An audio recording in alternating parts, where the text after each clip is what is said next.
Good morning guys, welcome to day 148। তোমাদের সবাইকে আবারও জানাচ্ছি ঈদের অনেক বেশি শুভেচ্ছা।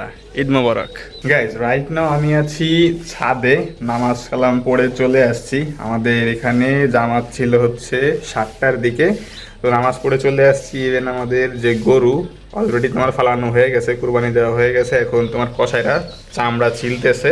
আমি ছাদে আছি, আর এখানে আসলে দাঁড়িয়ে ভিডিও শ্যুট করাটা অনেক চ্যালেঞ্জিং হয়ে যাচ্ছে আমার জন্য।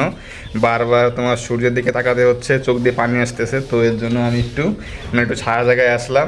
পাঞ্জাবি পরে আছি, একটু পরে আমি চেঞ্জ করে ফেলবো, যেহেতু গরম লাগতেছে, অলরেডি রোদ উঠছে। ঠিক আছে, তো আমি তোমার এই ভিডিওটা শেষ করেই চেঞ্জ করে ফেলবো, আর তোমাদেরকে আমি দেখাচ্ছি যে আমাদের এখানে অলরেডি এখন কি অবস্থা। ওই যে দূরে দেখতে পারছো, ওইখানে হচ্ছে আমাদের গরু, ওখানে তোমার চামড়া ছালা হচ্ছে, ওইখানে সব কসাইরা দেখতেই পারছো কাজ করছে। ওখানে ফালাইছে মোটামুটি 10 মিনিট হয়ে গিয়েছে, গরু কুরবানি দেওয়া হয়েছে। আর এই হচ্ছে আশপাশের অবস্থা। এখানে মূলত গরুটা কাটা হবে আজকেরা।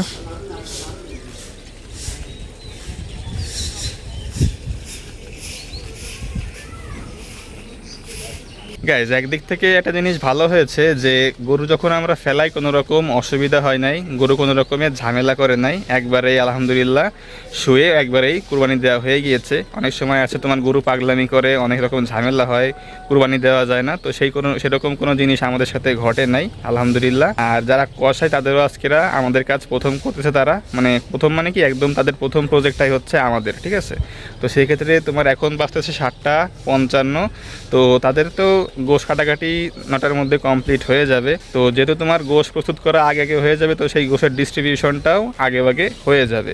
তো বলা যায় দিনের প্রথমার্ধেই বেশিরভাগ কাজবাজ সব কমপ্লিট হয়ে যাবে। গ্যাস, তো আমি এখন একটু এই কাপড় চোপড় ছেড়ে একটু নর্মাল কাপড় চোপড় পরতেছি, তো দেখা হচ্ছে একবারে পরে।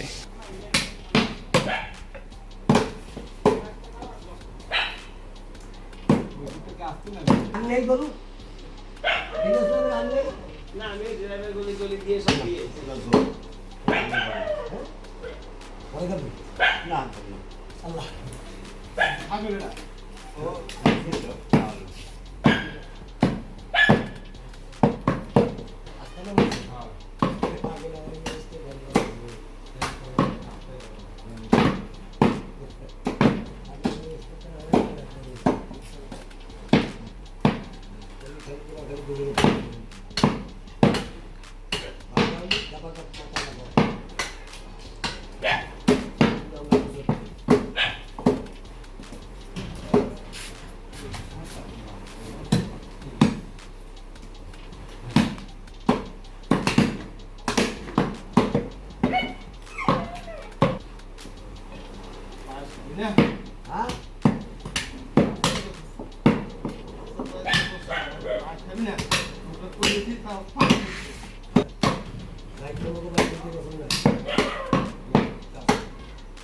Alright guys, welcome back.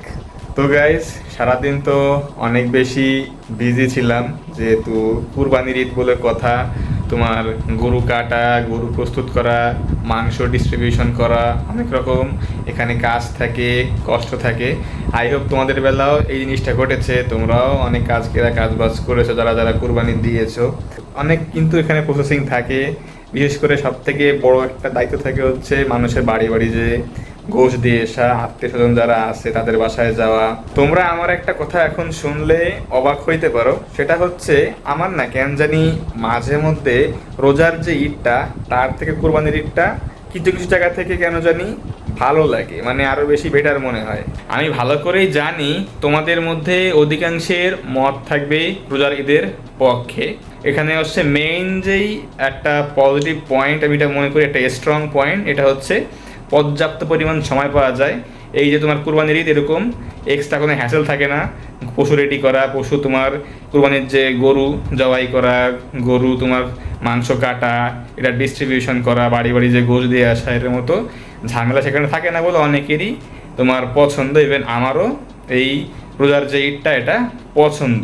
But আমি মনে করি যে এখন আসলে বেশিরভাগ মানুষ আমাদের যারা শহর অঞ্চলে, তারা আসলে রোজার ঈদটাকে কাটায় তোমার ঘরের মধ্যে শুয়ে শুয়ে। ঠিক আছে, ওভাবে বাইরে উড়ে যাওয়া হয় না। বাট সেই দিক থেকে যদি আমি কুরবানির ঈদটা কম্পেয়ার করি, তুমি তো গরু কিনতেছো, তোমাকে গরু কাটা লাগতেছে, তুমি সেখানে সময় দিচ্ছ, প্লাস সেই গোষ্ঠটা তুমি তোমার আত্মীয়ের বাড়ি দিয়ে আসছো।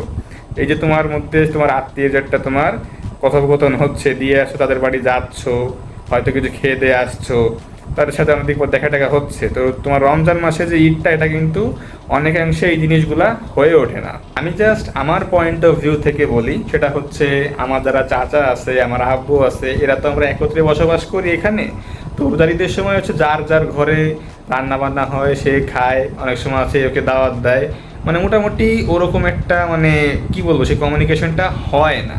বাট তোমার কুরবানির ঈদে হয় কি, আমরা সবাই একত্রে গরু কিনি, সেই গরু জবাই দেওয়া সবাই একত্রে তোমার থাকে, সেই সৌহার্দ্য বিনিময়টা, সেই ভ্রাতৃত্ববোধটা আরও বেশি জেগে ওঠে ওই সময়। ঠিক আছে, তো সব মিলে সবাই যখন তোমার একটা কাজ করতেছে ইফোর্ট দিয়ে, সবাই যখন তোমার একসাথে আছে, ওই সময় দৃশ্যটা মানে ফুল ভাইবটা অনেক বেশি পজিটিভ থাকে। সবাই গরু জবাই দেওয়ার সময় গরু ধরতেছে, গরু গোশত প্রসেসিং করার সময় সেখানে থাকতেছে, গরুর মাংস যখন ভাগ বাটোয়ারা করা হচ্ছে সেখানে সব কিছু দেখতেছে, অবজার্ভ করতেছে, মানসির বাড়ি বাড়ি যে আত্মীয়ের বাড়ি বাড়ি যে দিয়ে আসছে, তারপরে রান্না করার জন্য এক ভাগ নির্দিষ্ট পরিমাণ গোশ দিয়ে দেওয়া হচ্ছে, সবাই একত্রে মিলে দুপুরে খাওয়া দাওয়া করছি। তো এই জিনিসটা আসলে রমজান মাসে যে ঈদটা, রোজার যে ঈদটা, এখানে আসলে পাওয়া যায় না, কুরবানির ঈদেই দেখা যায়। তো সেই দিক থেকে যদি বলতে চাই যে একটা মানে একটা ইমোশনাল কানেকশন, বন্ডিং, ভালোবাসা জিনিসটা আমার দেখা মতে আমি কুরবানির ঈদেই বেশি খেয়াল করেছি।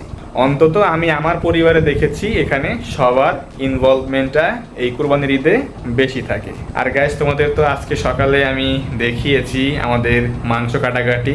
আমার আসলে এই যে মাংস পিস করে না, যে চাপাতি দিয়ে বড় বড় রানে বড় বড় মাংসের পিস এরকম কেটে কেটে ভাগ করে পিস করে যেভাবে শব্দগুলো হয়, ঠিক আছে, মানে জিনিসটা খুবই স্যাটিসফাইং লাগে আমার। আমি এই জিনিসটা দেখতে খুব পছন্দ করি, খুব ভালো লাগে, বিশেষ করে যখন তোমার যেই বড় বড় হাড্ডিগুলো আছে না, এরকম কেটে কেটে একদম এক কোপে একদম পুরো সমান ভাগ করে ফেলে, এই জিনিসগুলো আমার খুব ভালো লাগে মাংস পিস করাটা চাপাতি দিয়ে। আমি শিওর না যে তোমাদেরকে সেই সিনগুলো কত ভালোভাবে দেখাতে পেরেছি, বাট আশা করি তোমরা এটা এনজয় করেছো। যেহেতু কুরবানির দিন অনেক কাজ বাজ থাকে, তো বুঝতেই পারছো যে আমি নিজেও আসলে অতটা রেকর্ডিং করার টাইম পাই নেই। আমি অনেক বেশি ইনভলভ ছিলাম কাজের মধ্যে, অনেক কাজ বাজ করা লাগছে। তো সেক্ষেত্রে আমার আসলে সেই টাইমটা হয়ে ওঠে নাই, প্লাস আমার হাত শরীর একটু রক্তাক্ত ছিল, একটু মানে মানে কি বলবো, গরুর ইটি সব লেগেছিল। তো সেক্ষেত্রে তো এই হাতে তো ফোনে রেকর্ডও করা যায় না। তো সব মিলে ওভারঅল আমি আসলে যতটুকু পারছি তোমাদেরকে দেখানোর চেষ্টা করেছি। আজকে ঈদের দিন হওয়া সত্ত্বেও কোথাও আসলে ঘোরা হয় নাই, যেহেতু কাজ বাজ করেছি, শরীরটাও বেশ টায়ার্ড ছিল, প্লাস মন থেকে কোনো রকম ইচ্ছা জাগছিল না যে একটু বাইরে থেকে ঘুরে টুরে আসি। তো ইনশাল্লাহ আগামীকাল বা পরশু যাব, একটু আজকের কষ্ট তো হয়ে গেছে, একটু রিকভারি করি, একটু রেস্ট নিই। তো দেখা যাক ইনশাল্লাহ।